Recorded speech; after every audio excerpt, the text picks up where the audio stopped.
Shalom, saudara. Jumpa lagi dalam kasih Tuhan malam ini.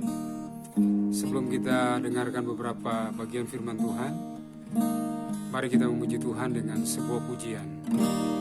Bawaku bersamamu, berjalan dalam kebenaran-Mu, ajarku lebih mengenal-Mu. Kau Tuhan penyelamatku. Bawaku bersamamu, berjalan dalam kehendak-Mu, ajarku lebih mengerti-Mu. Kau Tuhan kemenanganku. Puji Tuhan, saudara. Pujian yang luar biasa. Bawaku untuk mengenal-Mu, bawaku untuk mengerti-Mu.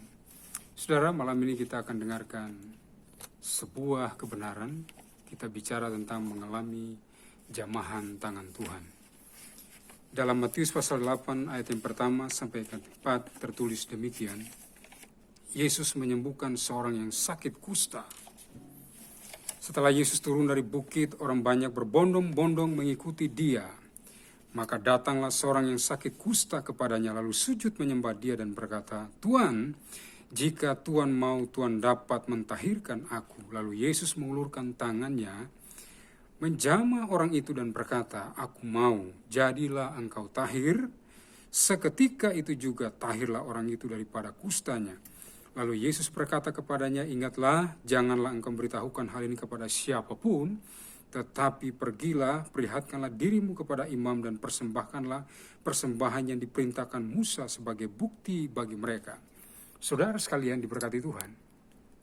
Firman Tuhan malam ini dalam ayat yang ketiga berkata, lalu Yesus mengulurkan tangannya, menjamah orang itu dan berkata, "Aku mau, jadilah engkau tahir." Seketika itu juga tahirlah orang itu daripada kustanya. Saudara diberkati Tuhan, jamahan tangan Tuhan diperuntukkan bagi mereka yang memiliki iman.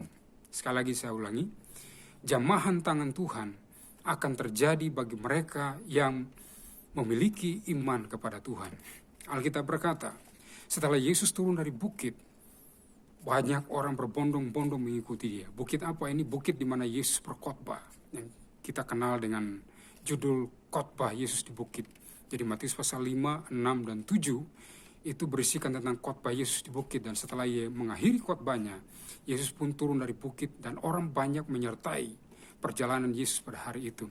Dan Alkitab berkata kepada kita malam ini bahwa ada seorang manusia yang punya beban pergumulan yang berat datang kepada Yesus sambil tersungkur dan memohon agar Tuhan bisa menolong dia. Siapa dia? Dia adalah orang yang kusta. Saudara yang diberkati Tuhan, orang kusta adalah orang yang diasingkan, orang yang dipinggirkan dari kalangan hidup orang Israel, orang Yahudi. Sebab dalam hukum Taurat menyatakan bahwa orang kusta adalah orang yang mendapatkan status sebagai orang yang najis, orang yang terkutuk, dan orang yang tidak layak berada dalam lingkungan orang-orang yang sehat. Sebab itu orang kusta akan mengalami kehilangan 3 hal. Yang pertama, dia akan mengalami kehilangan hak fisiknya. Karena orang kusta harus mengenakan baju khusus, pakaian khusus yang menunjukkan bahwa dirinya adalah orang kusta. Karena dia punya atribut khusus, maka orang akan mengenal dia sebagai orang yang berpenyakit kusta. Yang kedua, orang yang berpenyakit kusta akan kehilangan hak yang kedua, itu hak sosial. Dia tidak diperbolehkan untuk bisa bergaul bersama-sama dengan orang lain. Dia harus berada jauh dari kerumunan orang. Dia harus berada jauh dari lingkungan keluarganya. Dan saudara, ini merupakan sebuah keadaan yang tidak nyaman. Kita adalah manusia yang diciptakan Tuhan dengan begitu luar biasa. Kita bersosial dengan orang lain. Tetapi ketika seseorang berpenyakit kusta, maka orang itu harus diasingkan. Dia harus keluar dari kota. Dia tidak boleh ada dalam kerumunan orang. Dia tidak boleh menyapa orang lain. Dan yang ketiga, dia akan kehilangan hak spiritual dia.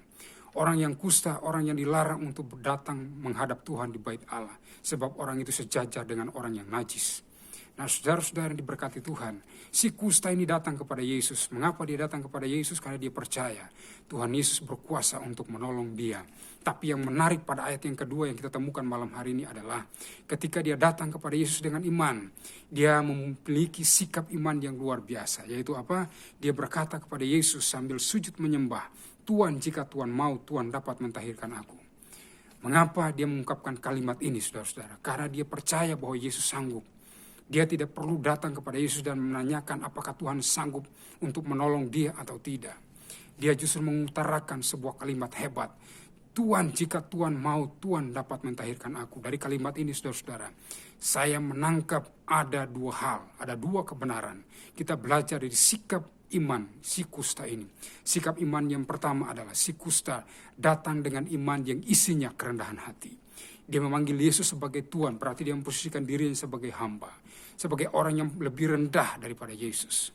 Sementara orang-orang lain yang mendengarkan khotbah Yesus, di antara mereka ada ahli Taurat, orang Farisi, dan mereka menganggap khotbah Yesus tidak layak untuk mereka dengar. Mereka bahkan menolak Yesus.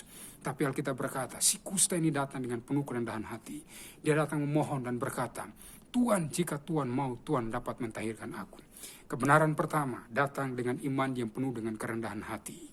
Saudara-saudara, iman kita bukan berpusat pada diri kita sendiri, tapi kepada Yesus.